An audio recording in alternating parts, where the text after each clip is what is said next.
नमस्कार, तुम्हा सर्वांचं पुन्हा एकदा खूप खूप मनापासून स्वागत। आज मी तुमच्यासाठी पुन्हा एकदा नवीन व्हिडिओ घेऊन आलेली आहे। आजच्या व्हिडिओमध्ये आपण बघणार आहे थंडीच्या दिवसांमध्ये इडलीचं बॅटर कसं फर्मेंट करायचं आणि त्या बॅटर पासून सॉफ्ट आणि स्पॉन्जी पांढरी शुभ्र इडली कशी बनवायची, सोबतच आप्पे आणि उत्तप्पा याची सुद्धा रेसिपी मी तुम्हाला या व्हिडिओमध्ये दाखवलेली आहे। त्याचबरोबर इडली सोबत खाण्यासाठी चमचमीत डाळ पालकची रेसिपी आणि शेंगदाण्याच्या चटणीची रेसिपी सुद्धा मी तुमच्यासोबत शेअर केलेली आहे। चला तर मग जास्त वेळ न घालवता आपण आता रेसिपीला सुरुवात करूया। या ठिकाणी मी डाळ आणि तांदूळ 6 तास आधी भिजत घातलेले आहेत। डाळ तांदूळ छान भिजल्या गेलेले आहेत। इडली बनवण्यासाठी या ठिकाणी मी रेशनचा तांदूळ वापरलेला आहे, तुम्ही घरातील कोणताही तांदूळ वापरू शकता। त्यानंतर या ठिकाणी मी पोहे घेतलेले आहेत, जाड पोहे आहेत हे। आता मी तुम्हाला मेजरमेंट सांगते। घरातील कोणत्याही वाटीने, भांड्याने किंवा एखाद्या ग्लासने तुम्ही डाळ तांदूळ मोजून घेऊ शकता। या ठिकाणी मी या वाटीने 3 वाटी तांदूळ घेतलेले आहे। 3 वाटी तांदूळासाठी 1 वाटी उडदाची डाळ आणि 1 वाटी पोहे घेतलेले आहेत। डाळ तांदूळ वाटायच्या 5 मिनिट अगोदर आपल्याला हे पोहे स्वच्छ धुवून घ्यायचे आहे आणि पाण्यामध्ये थोडं 5 मिनिट भिजत ठेवायचे आहे। त्यानंतर आता सुरुवातीला मी डाळ वाटून घेणार आहे। डाळ वाटण्याआधी डाळीमधील आपल्याला एक्स्ट्राचं पाणी काढून घ्यायचं आहे आणि ही डाळ मी 2 बॅचमध्ये वाटून घेणार आहे। डाळ आपल्याला अगदी बारीक अशी वाटून घ्यायची आहे। डाळ वाटताना आपल्याला अगदी कमीत कमी पाण्याचा वापर करायचा आहे। थोडंसं 2-3 चमचे यामध्ये मी पाणी टाकून घेते, म्हणजे डाळ अगदी छान मस्त बारीक वाटल्या जाईल। या ठिकाणी डाळ वाटून घेतलेली आहे। ही डाळ आपल्याला एखाद्या मोठ्या भांड्यामध्ये काढून घ्यायची आहे। तुम्ही व्हिडिओमध्ये बघू शकता या प्रकारे अगदी फाईन अशी आपल्याला डाळीची पेस्ट करून घ्यायची आहे। तर यासारखीच मी दुसरी बॅच सुद्धा डाळीची वाटून घेते। डाळ वाटून झालेली आहे। आता मी तांदूळ आणि पोहे वाटून घेते। तांदळाच्या प्रत्येक बॅच सोबत आपल्याला थोडे थोडे पोहे टाकून घ्यायचे आहेत आणि बारीक करून घ्यायचे आहे। तांदळाबरोबर यामध्ये आपल्याला थोडंसं पाणी टाकून तांदूळ छान असे वाटून घ्यायचे आहेत। तांदूळ मात्र आपल्याला खूप जास्त बारीक वाटायचे नाही आहेत, थोडेसे रवाळच ठेवायचे आहे, म्हणजे आपलं बॅटर खूप छान फुलते आणि इडली सुद्धा खूप छान सॉफ्ट आणि हलकी बनते। या ठिकाणी तांदूळ वाटून घेतलेले आहे। हे तांदूळ आपल्याला काढून घ्यायचे आहे आणि उर्वरित सगळे तांदूळ याचप्रमाणे वाटून घ्यायचे आहेत। हे बघा, असे रवाळ आपल्याला वाटून घ्यायचे आहेत। या ठिकाणी सगळे पोहे आणि तांदूळ वाटून घेतलेले आहे। त्यानंतर यामध्ये आपल्याला चवीपुरतं मीठ टाकून घ्यायचं आहे आणि एका डायरेक्शनने चमचा फिरवून बॅटर आपल्याला 2 मिनिटे छान फेटून घ्यायचं आहे। आता यावरती आपल्याला झाकण ठेवून 10 ते 12 तास किंवा रात्रभर हे बॅटर फर्मेंट होण्यासाठी आपल्याला ठेवायचं आहे, किंवा रात्रभर ठेवलं तरी चालेल। या ठिकाणी आता 10 ते 12 तास झालेले आहेत। आपण डब्याचं झाकण उघडून बघूया। तुम्ही बघू शकता या ठिकाणी बॅटर किती छान असं फर्मेंट झालेलं आहे। 2 ते 3 पटीने आपलं बॅटर छान असं फुललेलं आहे आणि अगदी हलकं झालेलं आहे आणि जाडी सुद्धा खूप छान आलेली आहे। तुम्ही बघू शकता किती मस्त पांढरं शुभ्र आणि हलकं झालेलं आहे। चला तर आता आपण याची इडली बनवायला घेऊया। इडली बनवण्यासाठी या ठिकाणी इडलीचं स्टँड घेतलेलं आहे। इडलीच्या प्रत्येक प्लेटला आपल्याला तेल लावून घ्यायचं आहे। त्यानंतर इडली स्टँडच्या सगळ्या प्लेट्समध्ये आपल्याला 1-1 चमचा बॅटर टाकून घ्यायचं आहे। त्यानंतर या ठिकाणी गॅसवरती इडलीच्या कुकरमध्ये 2 ग्लास पाणी छान उकळून घेतलेलं आहे। आता त्यामध्ये आपल्याला हे इडलीचं स्टँड ठेवून घ्यायचं आहे आणि त्यावरती झाकण ठेवून आपल्याला मध्यम गॅसवरती 15 मिनिटे इडलीची छान वाफ काढून घ्यायची आहे। इडलीला वाफ येईपर्यंत या ठिकाणी आपण इडली सोबत खाण्यासाठी डाळ पालक आणि शेंगदाण्याची चटणी बनवून घेऊया। सगळ्यात आधी या ठिकाणी मी डाळ पालक बनवून घेणार आहे। डाळ पालक बनवण्यासाठी या ठिकाणी कढईमध्ये 2 मोठे चमचे तेल टाकून घ्यायचं आहे। तेल छान कडकडीत गरम झालं की त्यामध्ये अर्धा चमचा जिरे आणि अर्धा चमचा मोहरी टाकून घ्यायची आहे। जिरे मोहरी छान तडतडून घ्यायची आहे। त्यानंतर खमंग फोडणीसाठी यामध्ये 4 ते 5 कढीपत्त्याची पानं टाकून घ्यायची आहे। कढीपत्ता छान फ्राय झालेला आहे।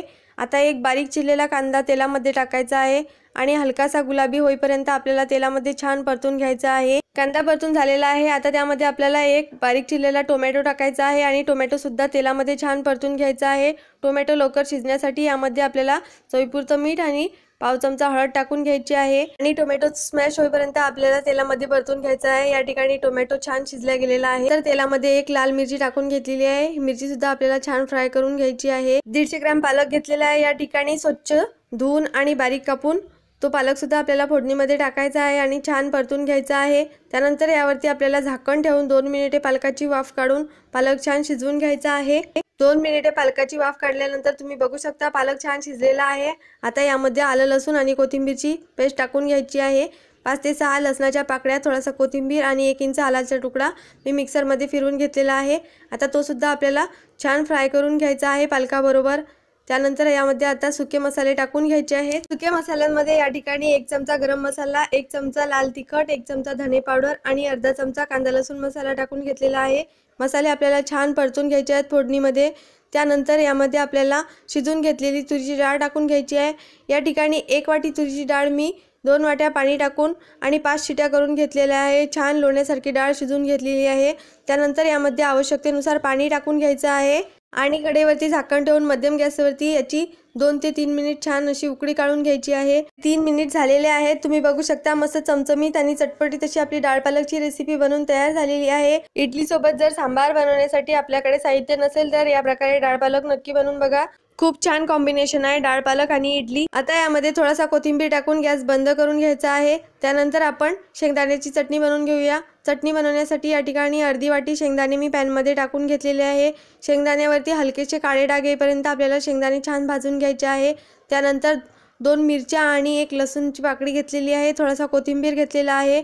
आता शेंगदाणे थंड झाल्यानंतर मिक्सरच्या भांड्यामध्ये काढून घ्यायचे आहे। त्यामध्ये चवीपुरतं मीठ आणि थोडंसं पाणी टाकून घ्यायचं आहे। पाण्याऐवजी तुम्ही या ठिकाणी दह्याचा वापर करू शकता। या ठिकाणी शेंगदाण्याची छान बारीक अशी चटणी वाटून घेतलेली आहे। चटणीला आपण खमंग फोडणी बनवून घेऊया। फोडणी बनवण्यासाठी या ठिकाणी पॅन मध्ये 1 चमचा तेल छान कडकडीत गरम करून घ्यायचं आहे। त्यामध्ये अर्धा चमचा मोहरी, 1 लाल मिरची आणि 4-5 कढीपत्त्याची पानं छान फ्राय करून घ्यायची आहे। त्यानंतर खमंग ही कडकडीत फोडणी आपल्याला चटणीवरती टाकून घ्यायची आहे। तुम्ही बघू शकता या ठिकाणी मस्त चटपटीत आणि छान खमंग अशी आपली फोडणी बनवून तयार झालेली आहे। त्यानंतर आता 15 मिनिट आपल्या इडलीला झालेले आहेत। आता गॅस बंद करून घ्यायचा आहे आणि इडलीचं झाकण काढून यामधील प्लेट्स आपल्याला एखाद्या स्वच्छ कपड्याने किंवा सांडशीच्या साहाय्याने हे प्लेट्स काढून घ्यायचे आहेत। सगळ्या प्लेट्स काढून झाल्यानंतर हे आपल्याला थोडा वेळ इडली थंड होऊ द्यायची आहे। खूप गरम असताना इडली काढायची नाहीये, नाहीतर इडली स्टँडला चिटकते। इडली हलकीशी थंड झालेली आहे। आता आपण इडली काढून घेऊया। आता सगळ्या इडल्या मी काढून घेतलेल्या आहे। तुम्ही बघू शकता इडली काढताना कुठेही चिटकलेली नाही आहे। सगळ्या इडल्या अगदी सहज निघालेल्या आहेत। आता ही इडली चटणी सोबत आणि डाळ पालक सोबत आपण छान सर्व करून घेऊया। तुम्ही बघू शकता किती छान सॉफ्ट आणि स्पॉन्जी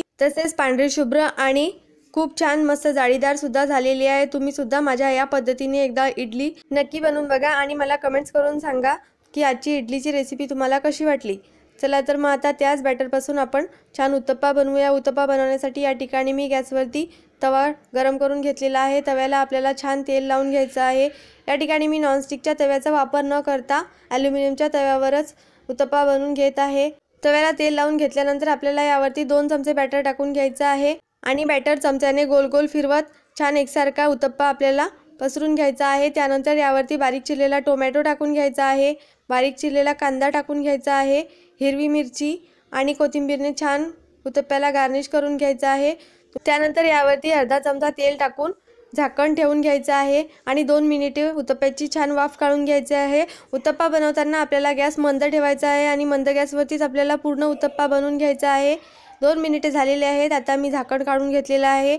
आता आपल्याला हा कांदा आणि टोमॅटो छान उलटण्याने दाबून घ्यायचा आहे या प्रकारे आणि उत्तप्पा आपल्याला पलटी करून घ्यायचा आहे। तुम्ही बघू शकता उत्तप्पा अजिबात तव्याला चिटकलेला नाही आहे। मी ॲल्युमिनियमचा तव्याचा वापर केला तरीही उत्तप्पा अजिबात चिटकलेला नाही आहे।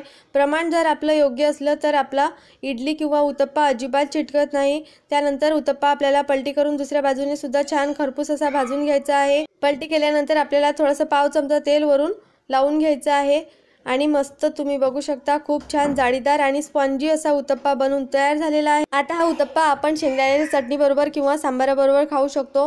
खूप छान मस्त चटपटीत असा आपला उत्तप्पा बनवून तयार झालेला आहे। त्यानंतर आता आपण शिल्लक राहिलेल्या इडलीच्या पिठापासूनच आप्पे बनवून घेऊया। आप्पे बनवण्यासाठी या ठिकाणी मी आप्पे पात्र गॅसवरती गरम करून घेतलेलं आहे। त्यामध्ये थोडं थोडं तेल टाकून घ्यायचं आहे आणि घेतलेलं इडलीचं बॅटर आपल्याला यामध्ये टाकून घ्यायचं आहे। इडलीचं बॅटर टाकून झाल्यानंतर आपल्याला यावरती झाकण ठेवून घ्यायचं आहे आणि 2 ते 3 मिनिटे मध्यम गॅसवरती याची वाफ काढून घ्यायची आहे। 2 ते 3 मिनिट झालेले आहेत। आता झाकण काढून घ्यायचं आहे। एका बाजूने आपले आप्पे छान भाजून झालेले आहेत।